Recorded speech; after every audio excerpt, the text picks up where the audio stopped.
Hi everyone, welcome to your medium-term planning flipped classroom video.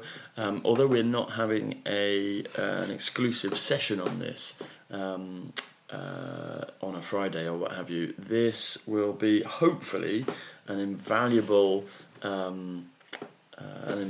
session for you and video for you, because it will help you plan sequences of lessons, units of work or schemes of work. They're known by different names, but we call this type of planning medium-term planning. Let's have a think about how that fits with what we already know about planning. We started off our journey on the Citizenship PGC just thinking about learning chunks and limo learning in chunks. Your link, you're in, your mix, you're out. We then expanded that to some degree to a lesson in which you might have a number of limo chunks, or the whole thing may be based on one limo chunk. But we've thought about lessons and how that works. And medium-term planning, as I've said, is a series of lessons, often called a unit of work or a scheme of work, and that is a medium-term plan. Often they can last over the duration of a half term. So autumn term 1, autumn term 2, spring term 1, spring term 2, etc. And they often cover a specific topic. So you might have a unit of work, a scheme of work on the media, on the law, or criminal justice system, maybe one on parliament, etc., etc., one on identity, diversity, etc. Finally, I'm going the wrong way. That will you kind of join those units together to make a year plan or overview, or an entire overview of all the teaching that is done through each year group of the school.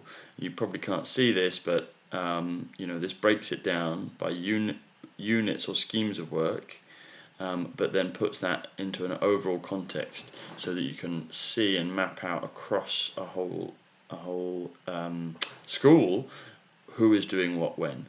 Now, this year you won't really have much need to know how to do planning like that, because you're not responsible for putting together an entire citizenship curriculum from year 7 to year 11 or year 7 to year 13. But it's important to know that this exists, and know that it's made up of these units and schemes, and obviously you can't have loads of overlap between them, otherwise it's just repetition and what have you. So medium-term planning is going to focus here. It's going to focus on units and schemes of work.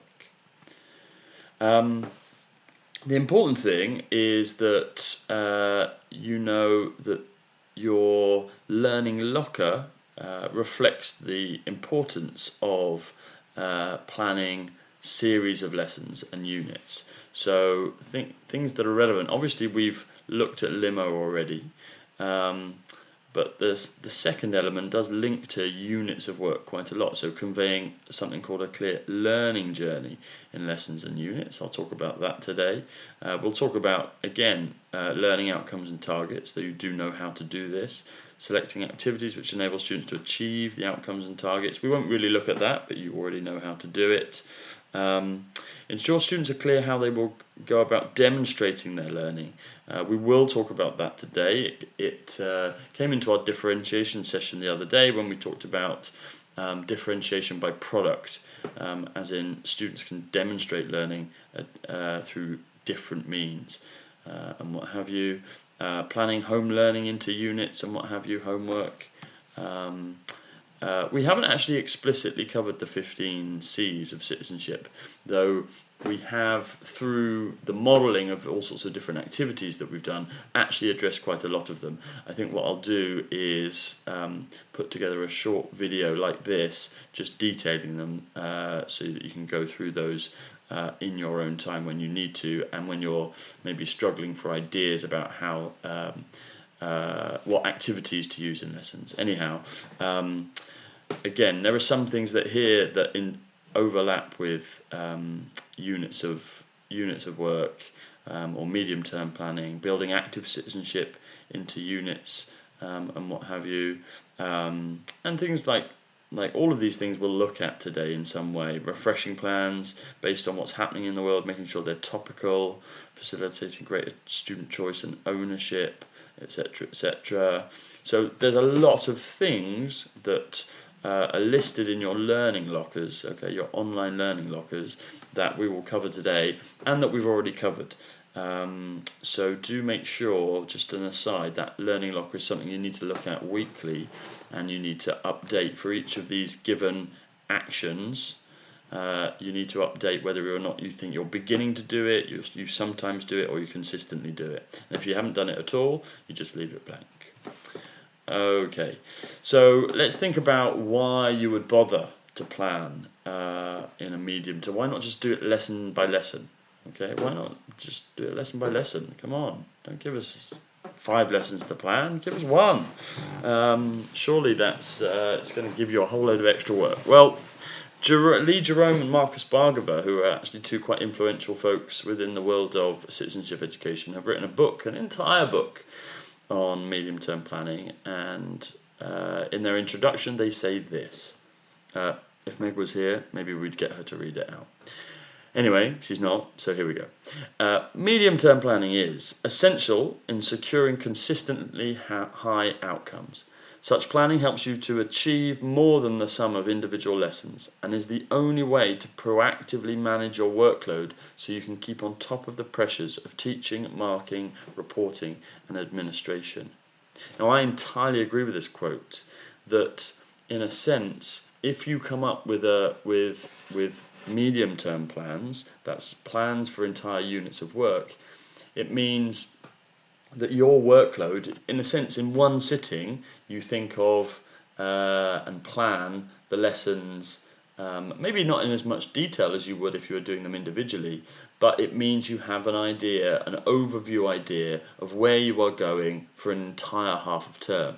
And that surely is better than every week sitting down and thinking, oh goodness, where am I going next? Oh goodness, I've got to think of activities, I don't know what to do, etc. Whereas if you stand back, plan over a course of 5-6 weeks, 5-6 lessons, you will have a much better idea of how to ensure that there are a variety of activities, how to ensure students build up to something, how to embed assessment into your unit of work.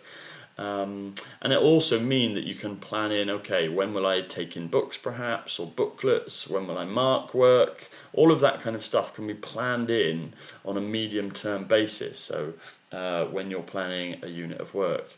Otherwise, you're just doing it in an ad hoc, atomized way if you're just doing it lesson by lesson. Let's have a look then at maybe, I may have covered all of these, let's have a look. So it certainly saves planning time. From a student perspective, and I think this is really, really important, it makes learning more coherent for them. They kind of know where they're going with learning. They understand the purpose of how a unit fits together, and what it's for. Why are we bothering to learn this? It's certainly more likely to be active in nature and less didactic. If you're standing back and planning and thinking about how pedagogically you will approach a unit, you're much less likely to think, well, I'll just deliver this information for 4, 5, 6 lessons in a row. It certainly encourages, partly because of the reasons put in point 2, greater shared or student ownership of learning. So maybe you've mapped out a group work project over the course of 4 or 5 weeks. You set out the success criteria or the learning targets that they have to demonstrate by the end, but maybe they go about figuring out how they demonstrate those learning targets, and even how they're going to go about learning those outcomes and what have you. So in a sense, perhaps it facilitates greater depth to learning. And maybe there are some other reasons why you need to get on board the medium-term planning bandwagon, one of which is purely instrumental in that your Master's Module 1, which is the handing in of a portfolio on the effective teaching of citizenship, is all about the planning of a unit of work, a series of lessons, consecutive lessons in citizenship that you have to plan, you have to teach, and then you have to evaluate. So you have to do that this year at some point. And so pretty quickly we want you to get up to speed with how to medium term plan. So that, taken together, is, I think, a pretty strong rationale for moving on from just planning in an atomised lesson-by-lesson approach to planning in a slightly more longer-term view, perspective or approach. So there we go. Now, there are almost different ways that you can approach medium-term planning, and I quite like this. It was noted in Butcher et al. This is actually one of the reading. It's on the readings in the readings library under planning, I think.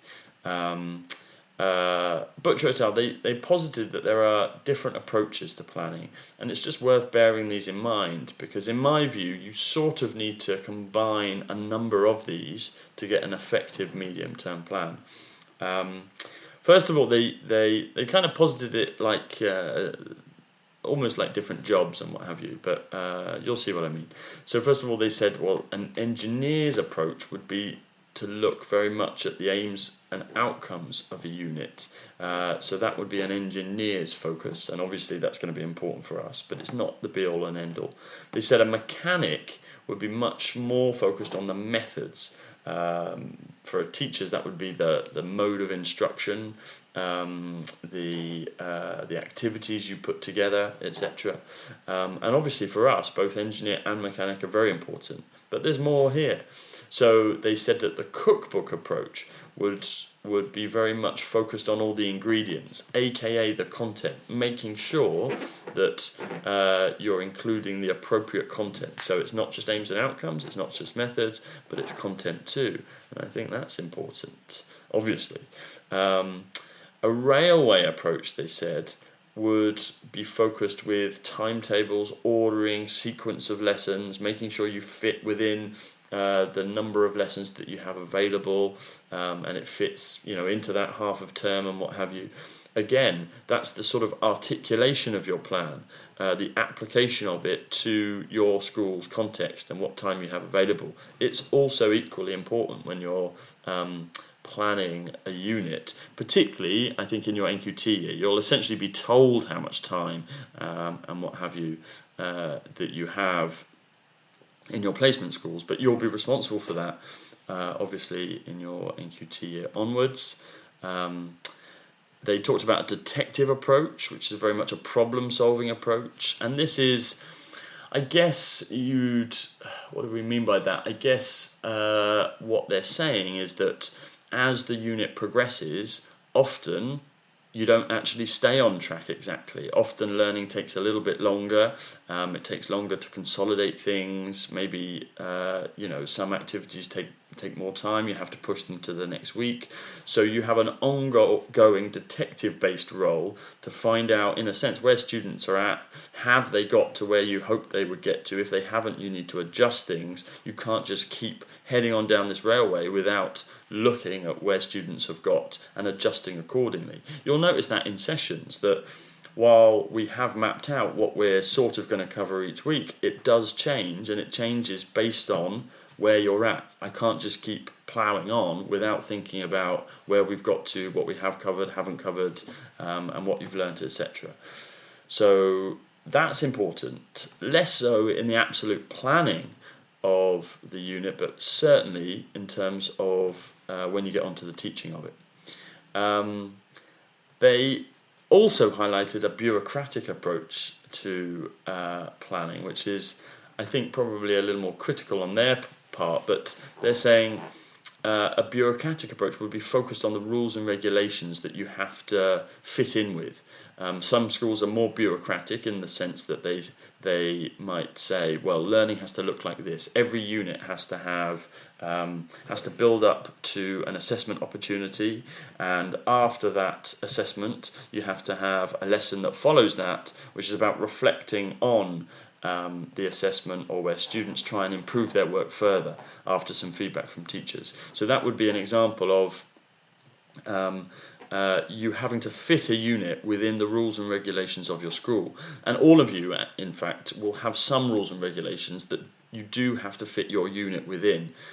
When you come, whichever unit you choose to then write up for your module 1, you can then spend a little bit of time explaining what those rules and regulations are, the context within which your unit of work, your medium-term plan has to sit. Finally, and also I think fairly critically, Butcher et al. Said there is also a religious approach to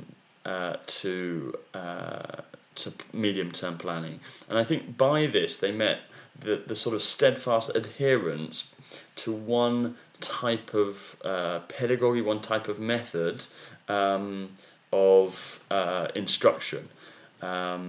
And again, you can see this in certain schools that you go into, which they have all their units following exactly the same form of instruction.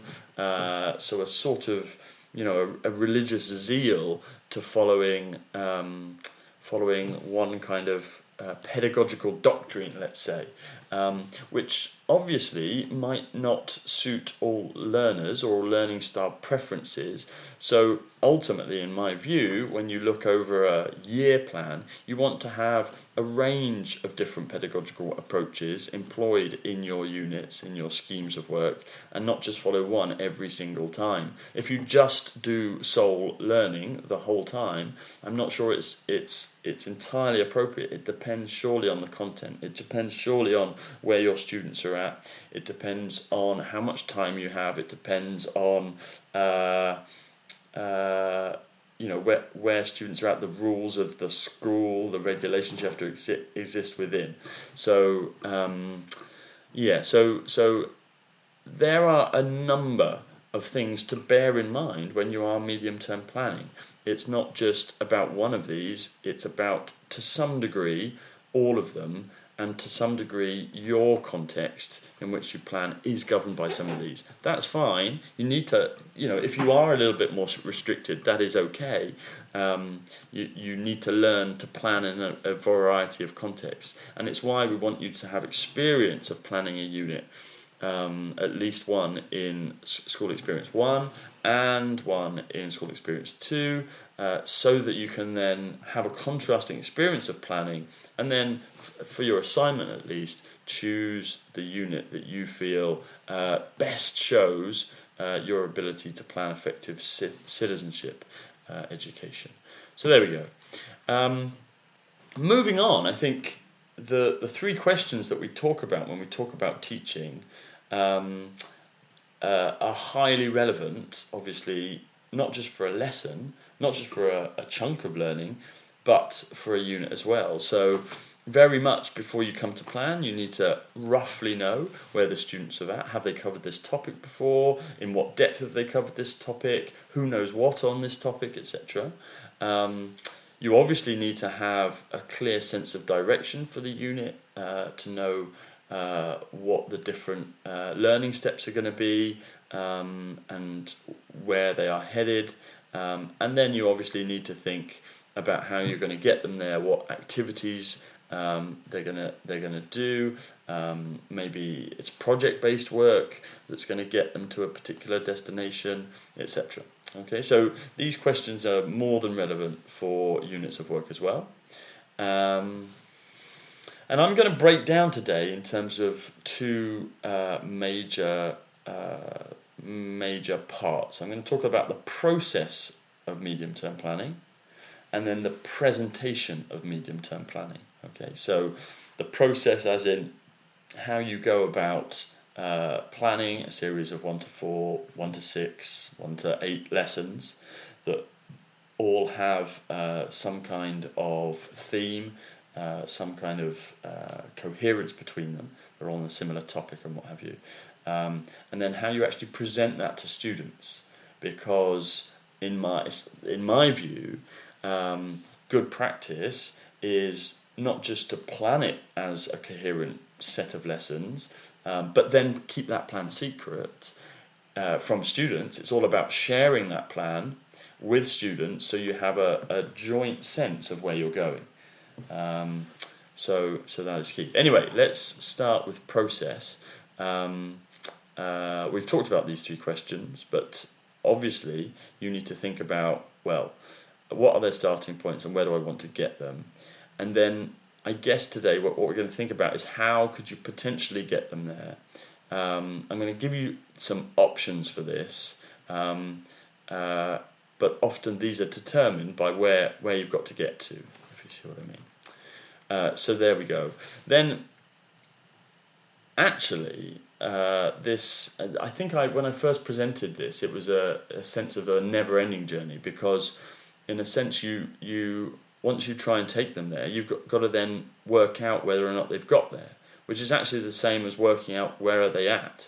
So for most of your units, in some form, you'll have some form of formalized assessment, perhaps, at the end of a unit, or maybe it could be ongoing throughout a unit, but just to say, well, have they actually got to the destinations I hope they would. So as you can see, the journey begins again at the end. So it is, in a sense, a never-ending journey. As I said, I'm also going to talk about, once we've thought about that and thought about the different ways you can get students over a course of a series of lessons from A to B, we're then going to think about the presentation. How will they know, or you communicate that something called a learning journey to students? And I'm going to take you through a whole range of different potential learning journeys which I want you to assess. Okay, I just flashed up the next page, because actually medium-term planning is something you've done already. All of you pretty much will have tried to plan, and you'll remember back to your interview, a series of lessons on a citizenship topic or theme before, to varying degrees of success. And obviously this was pretty challenging, given that you were just at interview and what have you when you did this. But obviously you had to plan 3 lessons, okay, to teach some aspect of the citizenship program of study. That's the citizenship curriculum. And I was also trying to get you to build up to something. And that, in a sense, is an opportunity. That whatever that was that you built up to was an opportunity for students to demonstrate learning and for you to assess learning and check learning. And then, in a sense, I then tried to get you to communicate and explain your learning journey to me. So you've had a taste of what I was talking about with medium-term planning already, and most of you will have found it pretty difficult, but that's partly because I was asking you to plan in a group. I just wanted to connect to your experience of medium-term planning already. Okay, so I mentioned Lee Jerome and Marcus Bargava at the beginning of this video, and they've actually thought about the stages you go through and have come up with a 5A a plan for how you go about it. It kind of makes sense. They've written an entire book about it, which I think is potentially unnecessary. I think this one slide kind of summarizes the book pretty well. First of all, articulation. You've got to work out your learning intentions. That's your destinations, where you want to go. Fine, okay? We more or less know how to do that now. You know how to write learning targets, learning outcomes, and what have you. You know how to write big learning questions or general learning aims or objectives. They then said you need to sequence some big learning steps. So in lesson 1, they're going to find out about this. In lesson 2, they're going to explore some case studies. In lesson 3, they're going to create a speech, and in lesson 4, they're going to give their speeches on any given topic. So that would be called sequencing learning steps. Okay. Then activation. You've then got to populate those steps with actual individual activities within the lessons. So how are they going to first of all, understand the issue. Secondly, how are they going to explore the case studies? What activities are we going to do? We're going to do some sort of carousel. We're going to do some sort of information hunt, some sort of ambassadors envoys thing, some sort of teachers as experts thing, some sort of using videos and having video response. We're going to use some kind of discussion, etc., etc. Blah, blah, blah, blah, blah. And then you've got to think about assessment. Well, how are we going to build into that, into those learning steps, 4 learning steps that I just outlined with activities, how are we going to do assessment here? And that's both assessment of the students' progress as they go through the unit, but also your plan, a bit like the detective role that you play all the way through. In assessing your pupil progress, you're also assessing your medium-term plan and whether or not you need to adapt it. Okay. Finally, they say, and linking to that, they say adaptation. You then need to amend your plan accordingly based on how the students are getting on and the degree to which they're getting to the destinations that you would hope them to. So I quite like that as just a clear kind of approach. Articulation, where it is, what the destinations are, alignment, what the key steps, each lesson, well, each step is a lesson, if you see what I mean, along that journey of learning. The activation, which are the activities, and then think about the assessment, and then responding to that by adapting. Boom. There we go. But let's think in a bit more detail about how you might go about, particularly let's think about steps 2 and 3 really. Alignment, so how might you go about working out what is in each lesson, and activation, populating steps with activities. We're going to focus much more in the next session on alignment, sequencing the big learning steps. You already really have had a fair amount of experience actually populating steps or less individual lessons with activities. I'm not so worried about that. It's these big learning steps and how you might go about arranging those that I want to talk to you about now. But hold on, we've got to think about the context here, because you're going into schools which have a lot of external demands placed on them, most significantly probably, particularly in light of the new curriculum that a lot of schools are teaching, the new GCSE specifications, for example, that there is a lot more content than there used to be to actually get through. So that you're presented with in schools a lack of curriculum space, a lack of time to get through topics. Okay, so a lot of content to get through. There's in a lot of your schools there will be an exam orientation, but particularly at Key Stage 4. So you must cover these topics as it might be on the test. And a lot of schools are, as a consequence, in a sense, teaching to the test. So presenting content to students as it is presented by exam boards. So exam boards will each set out a structure for the content of the Citizenship Studies GCSE. They might have different headings for different topics: life in modern Britain, power and politics, for example. And a lot of schools, instead of thinking, what actually links together?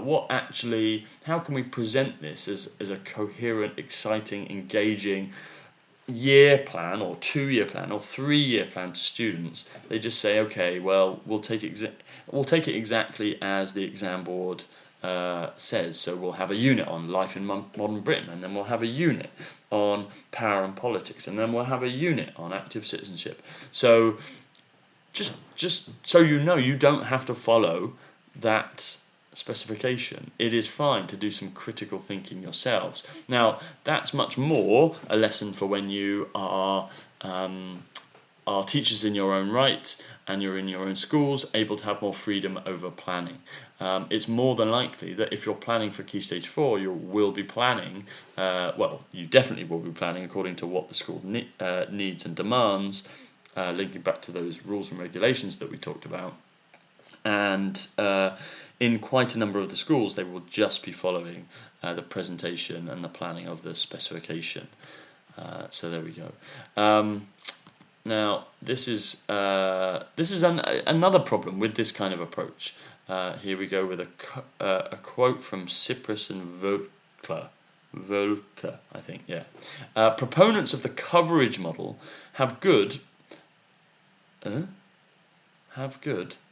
Proponents of the coverage model have good, but over the past century, their preferred pedagogy has come short again and again. Spot the missing word. I imagine you mean good intentions. But anyway, sorry about that. If we truly wish our students to engage in critical thinking and discussion, it is not enough to ask them simply to consume our expert knowledge. And I think this is really, really important. Coverage does become a major concern at Key Stage 4. To some extent, some of that is leaking down to Key Stage 3. And it has pedagogical implications for students and teachers. Often to get through an amount of content, you need to sacrifice critical thinking, student-led inquiry, discovery learning, debate and discussion, because you just got to cover the content. And therefore, it's well-intentioned, a supposed coverage model where you just say, okay, we're going to cover this, then this, then this, but it leads to, or the danger is that it leads to much more didactic teaching. I remember this being very true of my A-levels when I was at school, and it really does lead to a surface-level understanding. So if we can, as much as possible, particularly at Key Stage 3, but ideally at Key Stage 4, if we could look to weave in critical thought, independent and interdependent work, discussion, collaborative engagement, I think all the better. But it is important to be wary and aware of the context in which we work, which is quite time-pressured. Okay. Probably the most important slide of this entire presentation is this. I'm going to take you through 7 different organizing principles, and by that I mean ways to approach planning a sequence of lessons. And in a sense, what you have to do is choose for any given unit when you come to plan it, which one of these are you going to follow, or, and these are not mutually exclusive, which bits of each are you going to follow. So I'll lay out the 7 and then we'll go through examples of each. First of all, outcomes-based. Secondly, so-called atomized planning. Thirdly, linear planning, often taking a historical or narrative-based approach.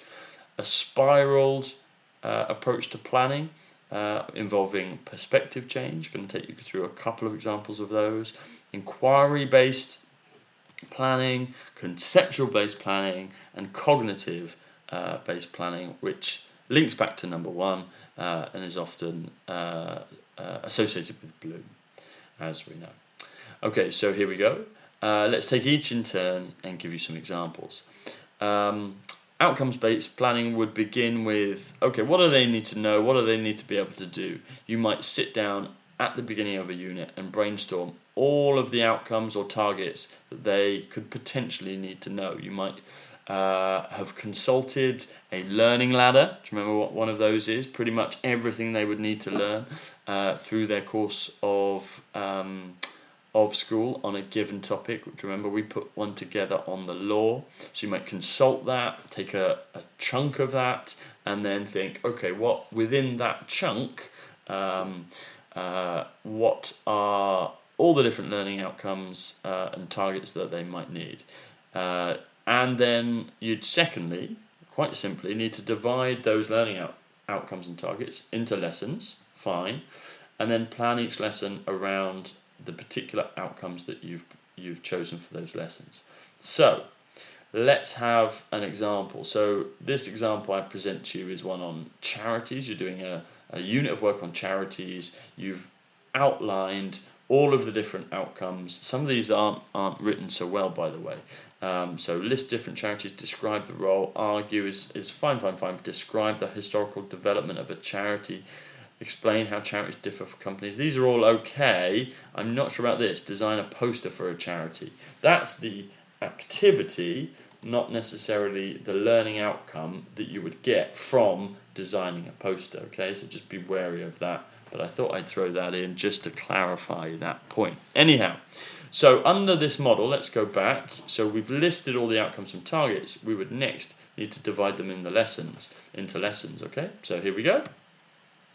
Boom, boom, boom, boom, boom. Lesson 1, Lesson 2, Lesson 3, Lesson 4. In Lesson 1, they list the different charities, describe the role of several charities, explain different roles of a charity, and how they differ from companies. So you've got your foundation knowledge in Lesson 1. Lesson 2, you might explain the different roles, tasks that charities do. You might use, just thinking about activities, you might use those pie charts that say how much go to the different elements of a charity when they fundraise, and what have you. Compare and contrast the awareness and campaigns tactics of two charities. You might look in depth in Lesson 3 at one charity, and then discuss the role of charity when contrasted with the role of the state. Who should be responsible? Should charities be picking up the tab of the state, etc., etc.? And then you might do something like argue for the class to adopt a local charity. So you might have students arguing or advocating for their charity to be adopted by the class and what have you.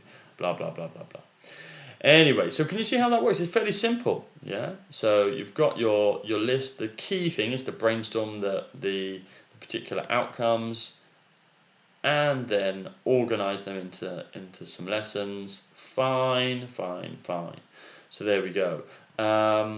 So that's called outcome-based planning. Okay, outcome-based planning. There we go. Secondly, let's look at atomized planning, which is going to be incredibly familiar to you and will be sort of people's default of planning. Okay. And it's a default of a lot of teachers' planning. I would say it's not a particular strong model either. So it's particularly prevalent when you plan lesson by lesson rather than an entire unit. And as the name suggests, atomized planning works by you get given a topic, which a lot of you will do. Okay, you're going to plan a unit on human rights. Okay, you're going to do a unit on active citizenship. You're going to do a unit on this. So you get your topic. There it is. In this case, it's consumer rights, and then you put together maybe 4 lessons, maybe 5, 6 lessons, or what have you, but a unit, and each lesson covers a different aspect of consumer rights. The first one in this example might look at needs and wants, what the difference between them is, and then look at the links between those and rights, and then consumer rights. It might look at consumer rights in terms of advertising and law. It might then look at consumer rights in terms of in the shop, when you can take things back, making sure that you that things are as described, etc., etc. And then maybe you might look at consumer ethics in the last lesson, as in should we be buying products that are ethically consumed, ethically produced, and to what degree consumers can actually influence companies to act in an ethical way, those kind of things. Anyway, now in and of themselves, these topics or these lesson headings, they don't interact. They are atomized. You can basically we'll plan a lesson on Intermod, then we'll plan a lesson on Advertise, then we'll plan this, then we'll plan this. And in a sense, you could teach them almost in any order, okay? Maybe except for this one, which is a foundation of what consumer rights are. But in a sense, you could plan these in any order. So there are some strengths of planning like this. It means you don't have to really think long term. You don't really have to think about links between lessons. You don't have to think about building knowledge upon previous knowledge or previous skills. But I think it has weaknesses as a model of planning units of work. And certainly when you come to your unit and your presentation, I want to see way more links between each lesson. So it's a coherent, progressive, sequenced series of lessons rather than atomized like this, with nothing really connecting them. So that's what I mean by that is when you come to do your one for assignment 1, your module 1 portfolio unit, we don't really want to see these kinds. So try and get practice of the other kinds of approaches to planning. A third approach might be described as linear planning. Okay, so let's say we take a topic, human rights. We've got a big overarching question here. Have we got anywhere? Okay, bit general, but anyhow. So this is a historical approach. You might begin with the world wars, in particular the Holocaust, which generated the need or the realization of the need to teach about human rights. You might then look at the creation of human rights through the United Nations in a second lesson. Then you might look at key moments or events since, both positive and examples where human rights haven't been protected. And then you might look at issues to do with the UK, the Human Rights Act, potential moves to repeal the Human Rights Act, to generate a UK Bill of Rights, etc., etc. So it's a historical approach, moving through time in a kind of linear way that brings things up to date. But gives the historical context to something like human rights. So that's a linear historical approach, and very much isn't atomized. As you can see, it builds on the knowledge of previous lessons. So there we go, a linear historical approach. Maybe your unit or your units could follow that. A different approach would be something called spiral planning, and this, in a sense, goes back to the notion of a spiral curriculum, that you revisit a particular curriculum topic in greater depth over time, and this is one way to do it. So let's take global issues. Okay, in lesson 1 you might look at global issues from a personal perspective. So you might have students thinking about how they are connected globally. You might have them thinking about their global backgrounds, their global identities, whether or not they have anyone in their families that or they themselves have different influences from different countries. They might think about their a day in the life of them and all the different global perspectives that influence them. Maybe you get them looking in their clothing and seeing that what they're wearing is coming from all kinds of different countries, but a very personal approach to global issues. What's their connection? Okay. Then you might, moving on from that, look at economic connections. So you might look in depth about where and how why their clothing comes from. Often comes from overseas, and the economic drivers governing that, the economic imperatives, meaning that people are looking for cheaper labour, etc. So you might look at that, the consequences for people that work in lesser economically developed countries, the amount they're paid, the workers' rights, etc. You might look at global cultural globalization, let's say, so the exporting of particular types of culture across the world. You walk in, you go to a city in any country in the world almost now. You're met with the same rows of shops. There's the same a similar approach to materialism, perhaps, in many countries. So you might explore that. You might then look at the political drivers of both cultural and economic globalization or global issues. So what are the institutions and the decisions and the people pushing this kind of globalization through as an agenda?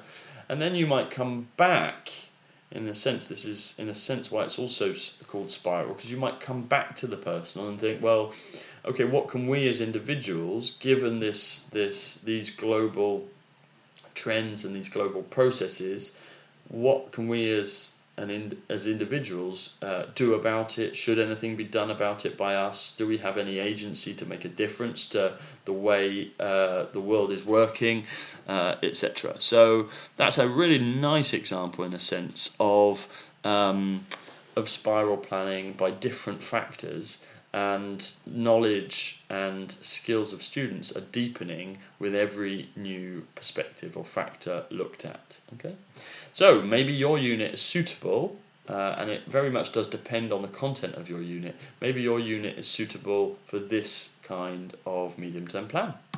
Another example of spiral planning could be through widening the sphere of analysis, let's say. So let's take the topic of conflict. You could say, well, again, the conflict could start on a very personal level. You could look at conflict between individuals or between groups. You might, so it might be a case of arguments and how to diffuse arguments and what have you. It could be then on a local level. It could be conflicts in terms of gang-based conflict. It could be conflict in terms of disputes between neighbours and what have you. How those are arbitered. It could be how national conflicts come about in a third lesson.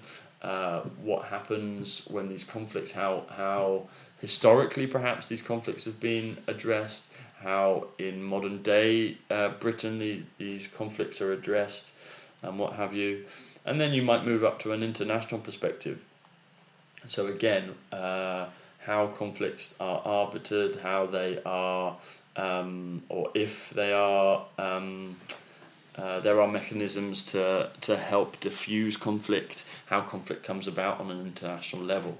So you take the principles learned from these lower levels and apply them throughout and build up understanding of where conflict comes from, how it can be diffused, if there are any actors that can help in diffusing or reducing this conflict, and what factors, I guess, mean that conflict can escalate or de-escalate.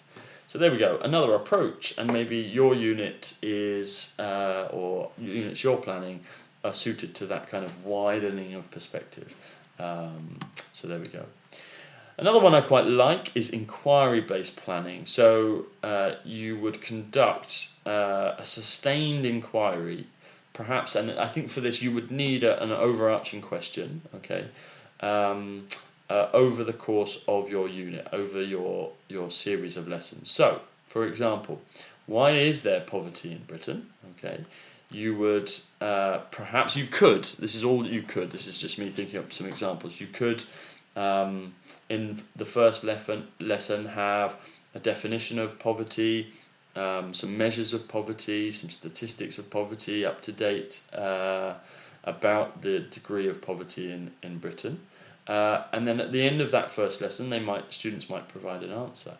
In lesson 2, they might look at some case studies of poverty, and at the end of that lesson, or at some point in that lesson, they might expand their answer to incorporate these. In lesson 3, they might look at the historical uh, um, degree to which there's been poverty and the reasons for there being poverty, and again, they may develop their answer towards the end of that lesson. They might look at economic reasons for poverty, again, embedding, enriching, developing their answer at the end of the lesson. Look at government policy, again, and maybe looking at things from an international or comparative perspective. And every lesson you go through, they come back to whatever piece of work they're creating through the course of that unit, those series of lessons, and improve it. And I quite like that notion of sustained inquiry. It may be that every time they come back to it, they improve it in a draft form to then, in a 7th lesson perhaps, in this example, then articulate their answer in some kind of speech, in some kind of video, in some kind of essay. It doesn't really matter, or it could be even a test. But that's quite a nice approach to planning a series of units. You get an overarching question which enables you to cover things from different perspectives, and then they build an answer as they move through those lessons. Another example, cognitive or Bloom planning. We've pretty much touched on this with the outcomes-based planning, because naturally when you plan in an outcomes-based way, your sequencing of those outcomes will generally follow Bloom's. So in a similar sense, we've sort of looked at this, but this is the kind of planning that means that sees knowledge and comprehension addressed more readily in the first few lessons, and then moving through your unit to incorporate application, analysis, and then synthesis and evaluation. And while you would still, so that you differentiate appropriately, have opportunities for all of those in these lessons and what have you, for those students that can reach those sort of levels, so it's working both within lessons and between lessons as you move through.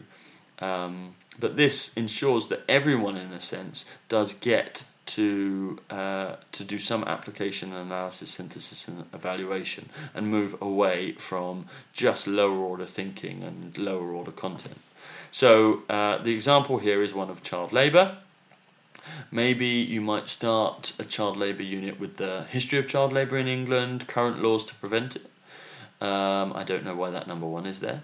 You might then look at the issue of free trade and globalization and the impact of that on child labour, the demand resulting from these factors which creates child labour perhaps.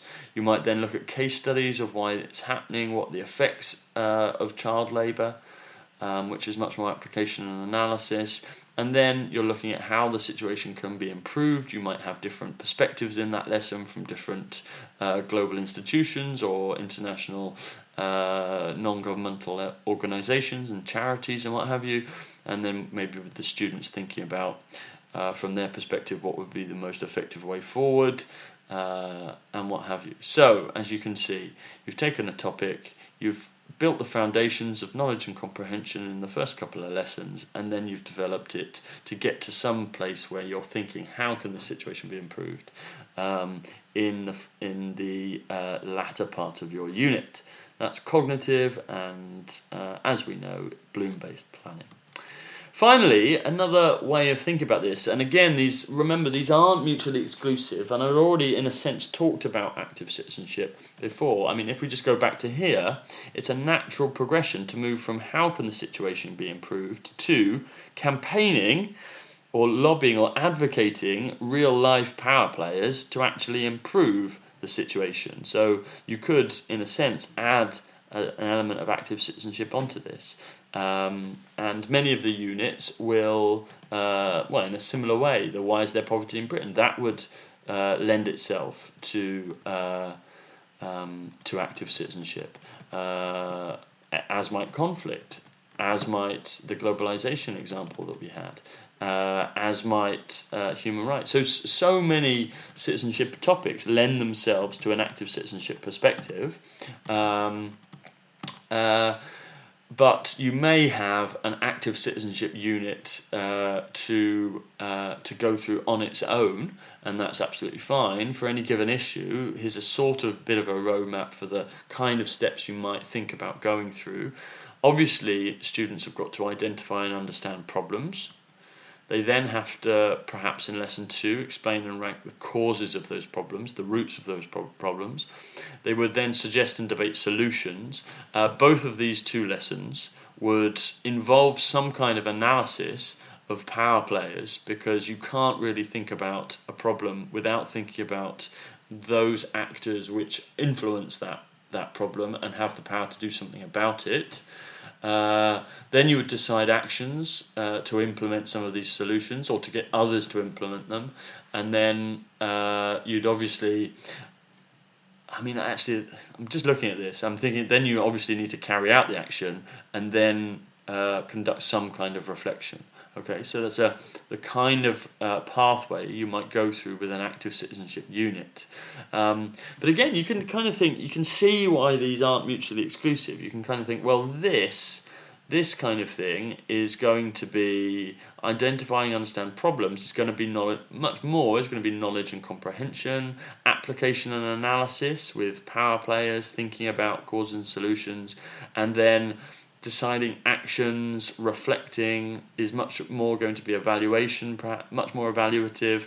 Deciding actions and executing is much more, those actions is much more synthesis. So these do absolutely overlap.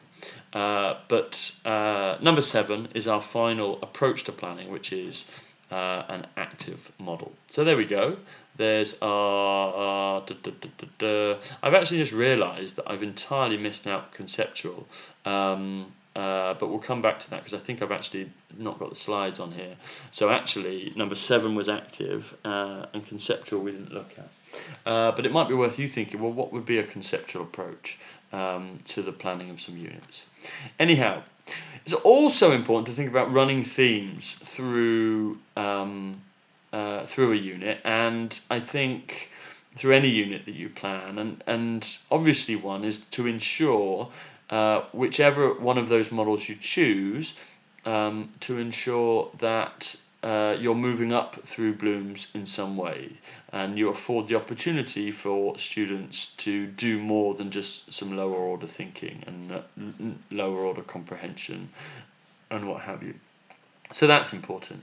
It's also worth bearing in mind that that Bloom's this cognitive approach, these Bloom's categories, are also evident in the GCSE citizenship assessment objectives that all exam boards share.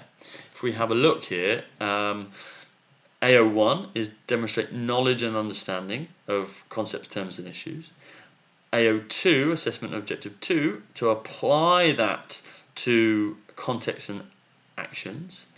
And AO3, to analyse and evaluate a range of evidence, to develop reasoned, coherent arguments and make substantiated judgments, which is very much evaluation and to some degree synthesis. So the skills and the abilities that you're needing to develop within your citizenship students are very much Bloom-based and very much reflected in how a GCSE is structured.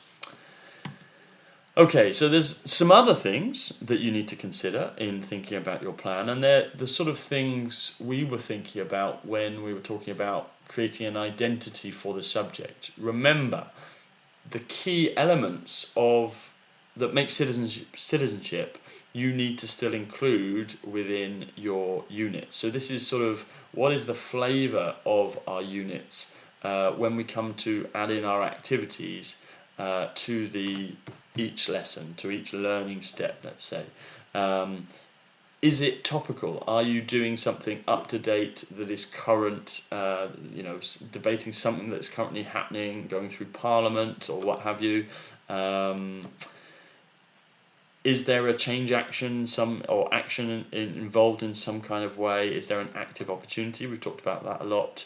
Is the unit inclusive? Does it include a variety of resources, include a variety of learning activities which will stimulate different learning styles within students and develop their ability to learn in those different ways, etc., etc. Is there any opportunity for students to discuss, have their own voices, their own opinions put forward on issues or on where they're going with their learning?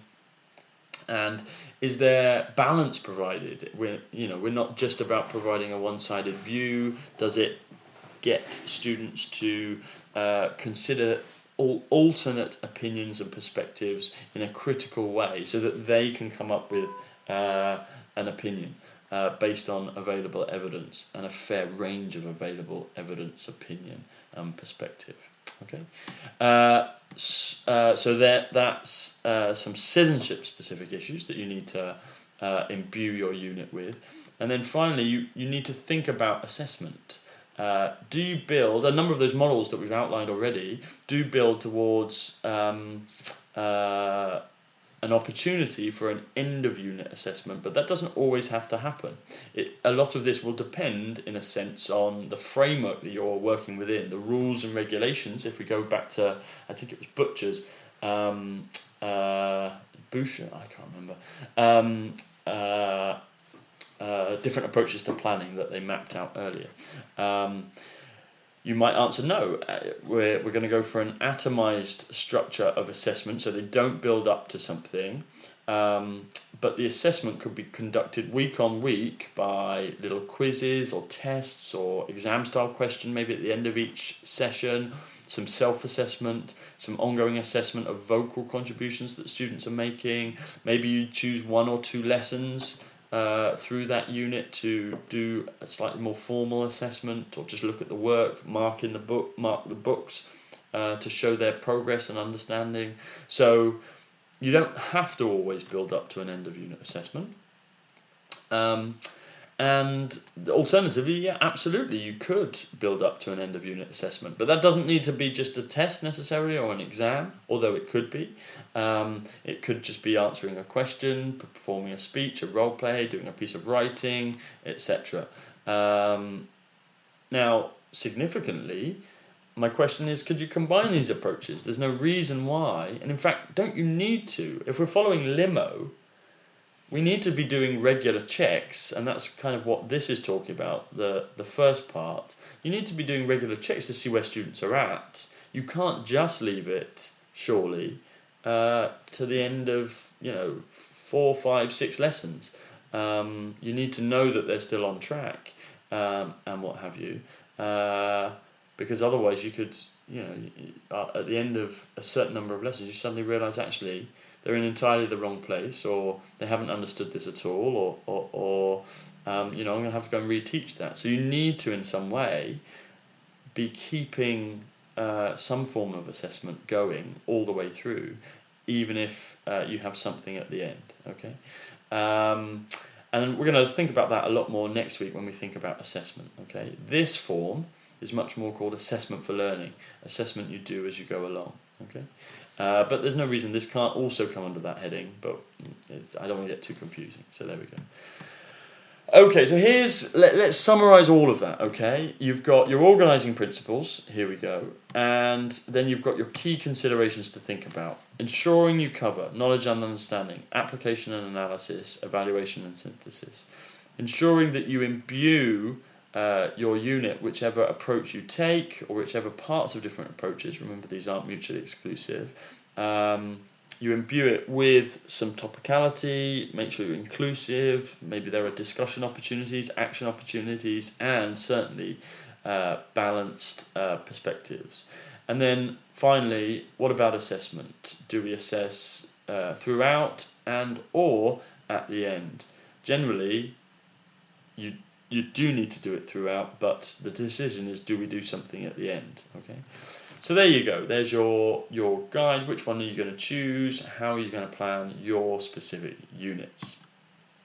And if you have gone through those considerations, you should be in the kind of position to be able to complete most of what's required of when you plan a unit of work. So this is the template that you're going to have to use for the unit of work you submit for your Module 1 assignment. You can by all means use this for other units that you plan for school, but do check with the school that they don't want you to plan in using their particular template. The advantage of this is that you're not having to go so much in depth on every lesson. So you would, if you set out to plan, let's say, a unit of work and just had the lesson plan pro formas and templates, you'd probably get so deep into the first lesson that 3-4 hours later you'd have only actually thought about that first lesson.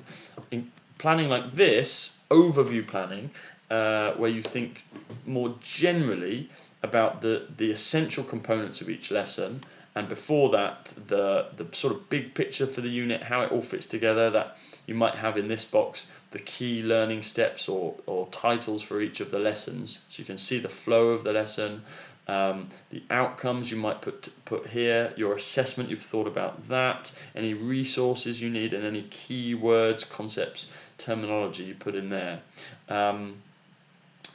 Thinking about these things more generally then helps you to populate these individual lessons step by step, and then you can move on and fairly fast plan your individual lesson plans on the basis of this. Okay, so that is available in the templates area of Google Drive, but also in your tasks and assignments library in probably Module 1. Okay, Module 1. So there we go. So we've thought about process. The next important thing to think about is presentation. So you may have gone about and created this. Okay, you've created this, but that's currently private to you. How are you going to actually present your unit to students? Okay, let's think about that. So, communicating your medium-term plan. Now, there are a couple of contrasting approaches to this. Griffiths and Burns, in their book, talk about a Blue Peter approach versus a Scooby-Doo approach. Okay, I would posit that for student teachers, most of the time, they use a Scooby-Doo approach. Okay, and I'm saying you need to move towards a Blue Peter approach. For most units. Okay, not all units necessarily, but for most units. Now, what do I mean by a Scooby-Doo approach and a Blue Peter approach? Well, Scooby-Doo approach is essentially, I mean, I don't know if you've ever seen any Scooby-Doo, but basically what happens is that every single episode is identical, and basically usually there are a group of people they are investigating something where there is some kind of haunting or some kind of monster. By the end, the monster or the haunting is found not to be a monster or a ghost, but is unmasked as some character at the very end. Okay, and in a similar way, they say that Scooby-Doo planning and Scooby-Doo presentation is that every lesson comes anew to students. They aren't told in advance how the lessons are going to fit together, and if there is assessment or if there is active citizenship to be done, it's tagged on right at the end. It comes as a surprise right at the end. So there's no coherent joint ownership or understanding of where that unit is going, of what's going to happen. Okay. Now the only way one way you may actually want this is when you're employing a lot of discovery learning and you don't actually want to reveal what it is students are going to be doing. But in a sense, you would still be planning a Scooby-Doo approach strategically. Most Scooby-Doo approaches come about because because there has been no thinking to how this is going to be communicated to students. These plans are going to be communicated. Okay, so in a sense, a Scooby-Doo approach is basically not presenting a unit of work to students. It's following an atomized model that I talked about earlier, where you just sort of you present it as you go, and you certainly don't think and present things joined up. In terms of how students are going to be assessed, if there's going to be any active citizenship involved.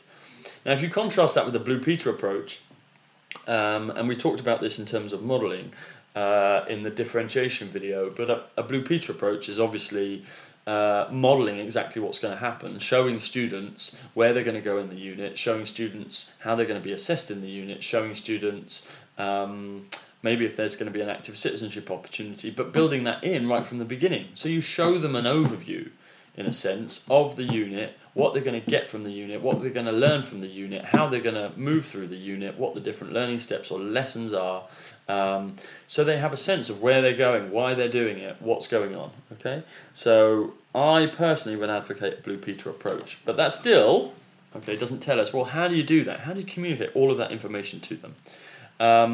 And I say that you do that through something called a learning journey. Okay, and let's have a look. What exactly is a learning journey? Well, it explains what students will do and learn over the course of a learning sequence. So a series of lessons, a unit of work basically, and often it details how that learning will happen. So it may not talk about every single activity within a given lesson, but roughly in lesson 1 you're going to do this, in lesson 2 you're going to do this, and in lesson 3 you're going to do this. Okay, it's often called a big picture, okay, of a scheme of learning or unit of work. And as I've said, it covers the main points, okay, the key learning steps or activities, but not in micro detail. Okay, so generally we're going to do this and then this and then this. Okay, and it can take any combination of words and pictures. So I would often build one of these learning journeys on one slide, okay, to summarize what's going to happen over the course of a series of lessons. I would use words, I would use pictures, but it can just as much take the form of a video, even an MP3 or something. Just it's some form that will summarize, give an overview of that unit of work. Why bother with doing something like this? Okay, well, it helps you actually to communicate where students are going, not just at the beginning of a unit, okay, but you, in a sense, it's important to refer back to it, okay. And why bother? Why bother doing that? Well, in my view, it would increase student motivation and interest. You know, so they're going to be engaged if they think, yeah, we're going to get an opportunity to actually make a difference to this issue, or yeah, we're going to actually, I can see we're going to build up through this, and what have you. So there we go. It might increase student perception of control over where they're going, so it becomes much more independent in terms of it's not just you revealing and it's entirely teacher-led. It's much more a shared endeavour with students. I think that's an obvious point. Yeah, it would certainly reduce time spent by the teacher explaining and re-explaining what students need to do. If they grasp that learning journey, that one page or that short video which summarises it, if they grasp that, you'd be able to start lessons by just asking them, okay, what are we doing next? Where are we going next? Rather than telling them. You can ask them because that knowledge is embedded from the beginning. And it certainly would increase the clarity and understanding of where students are headed, but also importantly, why they're headed in a particular direction. In a sense, a learning journey makes a unit make sense to students, and addresses that question: why are we doing this? Why are we learning this in this way? So, key ingredients. You would need to include what are we going to be learning, when are we going to be doing it, where, why are we doing it, who's doing what, and how. So it's a journalistic approach. Okay. So these 4 bits I think are the essentials here. You need to include if there's a finale or a result or a product, what students will build up to. the main activities, how they'll get there, the purpose point, why they're doing it, and any assessment opportunities, how students will measure their success or show their learning. Okay, now here's some tips to creating an effective learning journey. It's got to be eye-catching and unique. It's got to be clear. Don't include too much information. It's a combination of both your visuals but also your explanation that makes it effective. You can't just put up one slide and then move on. You know, you can't have it summarized in a slide but then address that for 20 seconds and then move straight on. It's much more about you explaining a learning journey, embedding it within students, getting them to engage with it in some way, even by having them, you know, try and memorize it like a human photocopier. We've done that kind of thing already. Or asking them various questions, Socratic questioning or any kind of questioning about, okay, what are we doing first? Why do you think we're doing this in this order and not putting this first? Those kind of things, getting them to engage with it is really important. You need to yourself practice how you're going to introduce it. What are you going to say? How are you going to link the different elements together? And obviously, it's got to be broken down. It has to be divided into logical steps, which are usually, if you're talking about a series of lessons, they are the lessons themselves. Okay. Secondly, it does.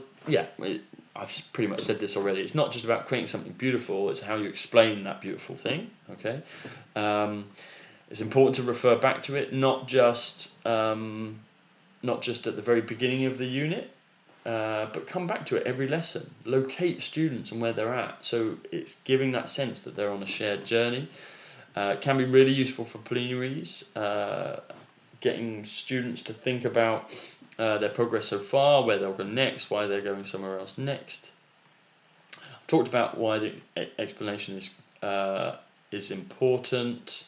And as a teacher, this is important. You don't always have to stand in front of the learning journey, maybe up on a PowerPoint screen and do the explaining. Oh no, my battery's running low. I will just pause this there and hold on. Let me pause. Kind of come back in a second. There we go. I think we've plugged in, so we should be okay. Actually, we haven't. There we go. Now I'm plugged in. Yeah, definitely. I definitely am. Here's some ways of actually getting students to engage with their learning journey. Get students to look at it at the beginning, predict what they'll be doing, perhaps. Do a memorization game with students recording key points in the learning journey, a bit like we did with human photocopier. Pre-brief a student to introduce it themselves, so you get some students experts saying what they're going to be doing. Give students a quiz on the learning journey, fine. So there's lots of different ways you can get students to engage with something called a learning journey, okay? Now I've gone through loads and loads of talk there, but now it's time for me to show you some example learning journeys, and in a sense you might want to look at these and then revisit those previous slides to kind of make sense to you. So I want you to look at the following examples. I want you to think, well, which do you think are more effective and why? Okay, and you may be pausing the video to look at each one. Okay, and which key ingredients are present or missing in each. Okay, and the key ingredients, let's go back. It's the ones with highlights. They're these things here. Have they got the what, where, when, why, who, how, and significantly these things: the activities, the purpose, maybe any assessment opportunities, and the finale or the result. Now, to some degree, because it depends on the teacher's explanation of the learning journey, in a sense, what you're judging it may be unfair to judge them entirely, because there may be some bits that are missed by a teacher's explanation. Okay, but in the main, which do you think are more effective? What's missing and present? How would you improve them if you think some bits are missing? And what would be another way of presenting the learning journey? Is there something else that you could do? Okay, so as I've said a million times now, the key is how it's presented, but how it's explained, not just what it looks like. Okay, so here's a first example.